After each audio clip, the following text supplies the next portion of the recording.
The Nesara project began in the 1950s and was ultimately carried out by a group of men called the White Knights. White Knights consisted of military and civilians. For many decades, the Federal Reserve and the central banking system took away family farms by using fraudulent foreclosures with the help of the IRS. Eventually, the farmers got sick of it and got together and sued the non-federal Federal Reserve, the IRS, and the government. After those farmers and many others won lawsuits in court against the central banks and the non-federal Federal Reserves proving fraudulent foreclosures, a new act was written called the National Economic Securities and Restoration Act and was then passed by Congress in 2000. And then it was signed into law on October 10th, 2000 by Bill Clinton. Once this act was signed by Bill Clinton by the persuasion of the military, it then became law. But Bill Clinton didn't want to implement Nesara, as part of Nesara requires that the president step down. Okay, you're asking why can't you find Nesara in the Congressional Library? And good question. Let's dig in because this is where it gets interesting. Just after Bill Clinton signed Nesara into law, the United States Supreme Court placed a gag order on anyone who knew about Nesara law. And it was never put into the Congressional Library. The government even started 2 different websites in order to discredit the Nesara law. 4. Here's the actual law, so pay attention. Zeroes out all credit card, mortgage, and other bank debt due to illegal banking practices. Abolishes the income tax because income tax is illegal. Because let's talk about the IRS. The IRS is simply a collection company for the 13 families who own the non-federal Federal Reserve. Holy shit! And if you don't believe me, can you tell me why Chase Bank signs the return receipt requested when you send your fucking payment into the IRS? What? And not to mention, do the math on how much we are sending the IRS every year. Yet we're still in debt. Yet our roads are still shit. Our teachers get paid shit. Where's all this fucking money going? Yeah, it goes to the 13 families. It doesn't go to the U.S. But I digress. Also, it would create a flat tax on non-essential items when you buy them. No more income tax. No more IRS. In fact, we would actually be paying the Treasury of the United States.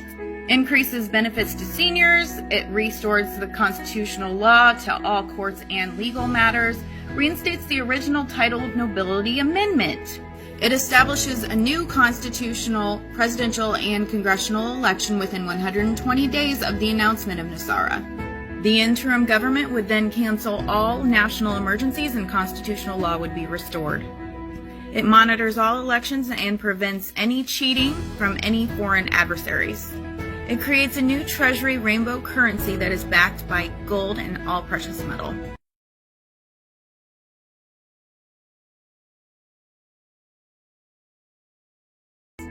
It forbids the sale of American birth certificate records as chattel property bonds by the U.S. Department of Transportation. Oh, weird. Who knew the Department of Transportation was making $100,000 a year on my birth certificate? Holy shit. Initiates a new U.S. Treasury bank system in alignment with constitutional law. No more central banks that are owned by the 13 families. Restores financial privacy, retrains all judges and attorneys in constitutional law, since we've been living under corrupt judges and attorneys. Establishes peace worldwide, no more military actions, brings home all the troops. Releases enormous sums of money for humanitarian purposes. Releases cures for all of the man-made diseases like cancer and AIDS. What? Holy shit, who knew they had cures? Also release over 6,000 patents, many of which are Nikola Tesla's patents. Some of those are going to be free energy, and they also have a healing bed that you literally can lay in for 30 minutes and it'll heal your entire body. But before I go any further with Nesara, I need to address the elephant in the room. A lot of you are talking about how we're going to have to give everything up in order to get this Nesara. That is the Great Reset. It's part of the New World Order, and they're trying to beat Trump to the punch. It has nothing to do with Nesara. This is completely different animal. This is where I might lose a lot of you, but please bear with me because it's all true. A lot of you have been asking why Nesara was never implemented, and this is why. At 10 a.m. on September 11, 2001, Alan Greenspan was scheduled to announce Nesara, but we know that never happened. He was going to announce the new U.S. Treasury bank system, abolishment of the IRS, and debt forgiveness for all U.S. citizens. And in order to stop that announcement, Bush Sr. scheduled a demolition of the World Trade Center at 9 a.m. that same morning. The CIA and Mossad operatives controlled this demolition from Building 7, which they later demolished as well. I mean, just in case you were wondering how Building 7 fell down all by itself. They also used remote pilot technology to do a flyover over the Pentagon, where they dropped a payload of explosives right on top of the White Knight. And remember, the White Knights are the group of 300 military and civilians who led Nesara to the end. And with that single day, George Bush Sr. kept the government from going back to the hands of the people, and we were none the wiser. I might add that they highly underreported the deaths that day. They reported that only 2,752 died that day, but the real death toll was 30,700 people just on 9/11. And after using Osama bin Laden as the patsy, who actually was a CIA operative of the United States, we went to war with Iraq. Part 10 enters Donald J. Trump. So you all know President Trump has been working on not only implementing Nesara and building an economic system side by side with the current crashing one, but he has been dismantling the New World Order piece by piece by piece.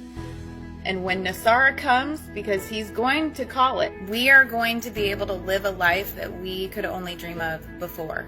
See, we've been enslaved to the financial system all these years. When the central banks go away, because they've been charging us interest on money that they're making up out of thin air, and the Federal Reserve goes away because it's fake, and they're not stealing from our hard-earned money every single paycheck, we'll have money to buy things. We won't need credit. And the power, most importantly, will be back with the people where it belongs. I just want you all to know that God had a plan all along, and his plan is coming to fruition.